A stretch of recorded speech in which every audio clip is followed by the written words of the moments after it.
श्रीमद् भगवत गीता के इस भाग में अध्याय 13 और 14 को पूरा किया गया है।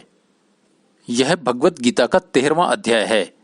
इसे क्षेत्र क्षेत्रज्ञ विभाग भी कहते हैं। इस अध्याय में अर्जुन भगवान श्री कृष्ण से प्रकृति, क्षेत्र तथा ज्ञान के विषय में प्रश्न पूछता है। इसके अलावा कृष्ण जी अर्जुन को आत्मा, परमात्मा तथा मोक्ष को पाने का रहस्य बतलाते हैं। अर्जुन पूछता है कि हे कृष्ण, मैं प्रकृति एवं पुरुष, क्षेत्र एवं क्षेत्रज्ञ तथा ज्ञान के बारे में जानने का इच्छुक हूँ। भगवान श्री कृष्ण कहते हैं कि हे कुंती पुत्र, यह शरीर क्षेत्र है और इस शरीर का स्वामी क्षेत्रज्ञ कहलाता है तथा क्षेत्र और क्षेत्रज्ञ को जान लेना ज्ञान कहलाता है। अब तुम ज्ञान के विषय में संक्षेप में सुनो। मैं तुम्हें ज्ञान के वो समस्त विषय बतलाऊंगा जिसे जानकर तुम्हारा सारा अज्ञान मिट जाएगा। तो सुनो, सम्मान से दूर रहना अर्थात बढ़ाई पाने की इच्छा के बिना ही काम करना, किसी से छल नहीं करना, किसी को कष्ट नहीं पहुंचाना, सभी जीवों के प्रति समान भाव रखना, सादगी से जीना, अपने गुरु का आदर करना, तन तथा मन को शुद्ध रखना, मन को स्थिर रखना, अपनी इंद्रियों को पाप कर्मों से दूर रखना, अहंकार नहीं रखना, जन्म, मृत्यु, बुढ़ापा तथा रोगों को अपने ही कर्मों का फल मानना, वैराग्य, अपनी संतान, पत्नी तथा घर से मोह नहीं रखना, केवल अपना धर्म निभाना, सुख तथा दुख में एक समान रहना, ईश्वर में पूरी श्रद्धा एवं विश्वास रखना, आत्म को जानना, भीड़ से दूर रहना, आत्मा तथा परमात्मा में ध्यान लगाना, अपने जीवन के उद्देश्य को समझना और उस पर काम करते रहना, इन सब को मैं ज्ञान घोषित करता हूँ। इन सब के अलावा सब अज्ञान है। हे अर्जुन, प्रत्येक मनुष्य अपनी अपनी प्रकृति के अनुसार ही अपना कर्म करता है और अपने कर्मों के अनुसार ही कर्मों के फलों को भोगता है तथा उच्च एवं निम्न योनियों को प्राप्त करता है। हे अर्जुन, अब आगे सुनो। मैं ही प्रत्येक जीव के हृदय में स्थित परमात्मा हूँ तथा ज्ञान की चरम सीमा हूँ।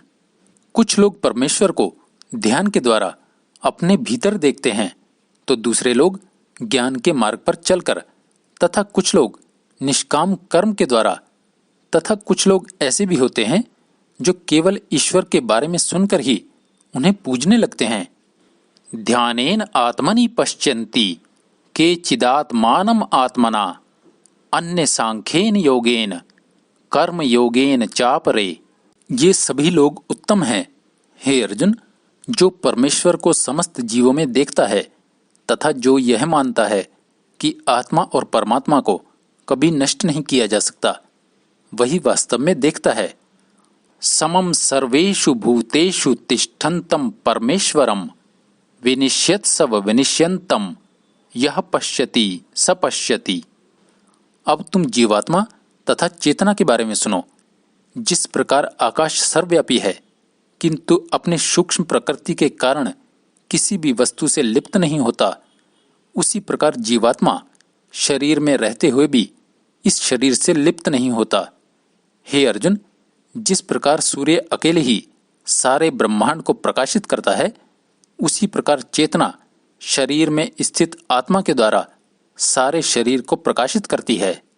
जो व्यक्ति शरीर, आत्मा तथा परमात्मा के इस रहस्य को जान लेता है, वह संसार के भवबंधन को पार कर मोक्ष को प्राप्त कर लेता है।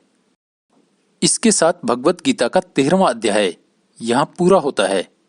यह भगवत गीता का 14वां अध्याय है।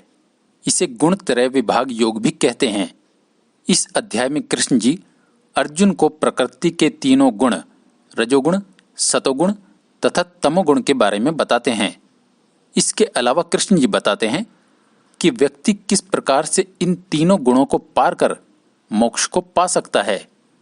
भगवान श्री कृष्ण अर्जुन से कहते हैं कि अब मैं तुम्हें उस परम ज्ञान को कहूंगा जिसे जानकर समस्त मुनियों ने मोक्ष को पाया है। हे अर्जुन, प्रकृति के ये 3 गुण होते हैं, सतोगुण, रजोगुण तथा तमोगुण। अलग अलग लोगों में अलग अलग गुण प्रधान होता है। किसी व्यक्ति में सतोगुण, किसी में रजोगुण तथा किसी में तमोगुण। सतोगुण ज्ञान एवं प्रकाश देने वाला है और मनुष्य को सारे पापों से मुक्त करने वाला है।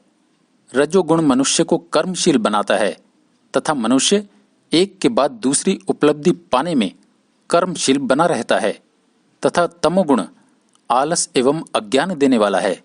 ये तीनों ही गुण मनुष्य को भवबंधन से बांध कर रखते हैं, इसलिए मनुष्य मोक्ष नहीं प्राप्त कर पाता तथा योनि दर योनि भटकता ही रहता है। सतुगुण वाले लोग सुख तथा ज्ञान के बंधन से बंध जाते हैं। रजोगुण वाले लोग कर्मों के कर्म फलों से बंध जाते हैं तथा तमोगुण वाले लोग अज्ञान से बंध जाते हैं। सत्वम रजत सम इति गुणाः प्रकृतिक संभवाः निबधन्ति महाबाहो देह देहि नम्यव्यम। हे अर्जुन, प्रत्येक मनुष्य अपनी प्रकृति के अनुसार ही अपना कर्म करता है और अपने कर्मों के अनुसार ही कर्मों के फलों को भोगता है तथा उच्च एवं निम्न योनियों को प्राप्त करता है।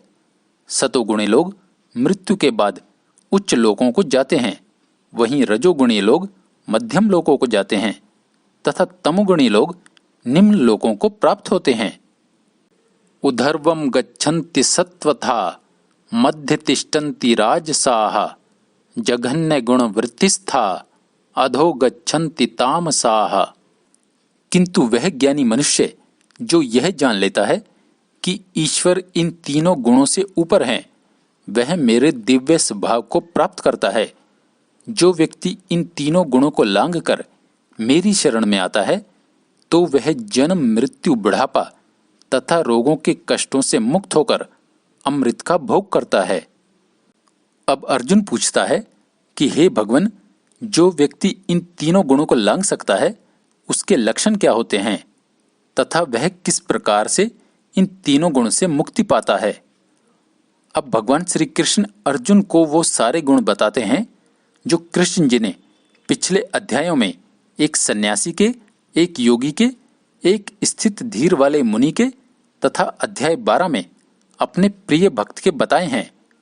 कृष्ण जी कहते हैं कि जो व्यक्ति केवल आत्म में स्थित रहता है, जो सुख तथा दुख को एक समान मानता है, जो मिट्टी तथा सोना को एक समान देखता है, जो मान तथा अपमान में समान भाव से रहता है, जो मित्रों और शत्रुओं के साथ समान व्यवहार करता है, जो निष्काम कर्म करता है, ऐसा व्यक्ति ही प्रकृति के इन तीनों गुणों को लांघकर गुणातीत कहलाता है। ऐसा गुणातीत व्यक्ति ही संसार के भव बंधन को पार कर मोक्ष को प्राप्त करता है। इसके साथ भगवत गीता का 14वां अध्याय यहाँ पूरा होता है। जय श्री कृष्ण।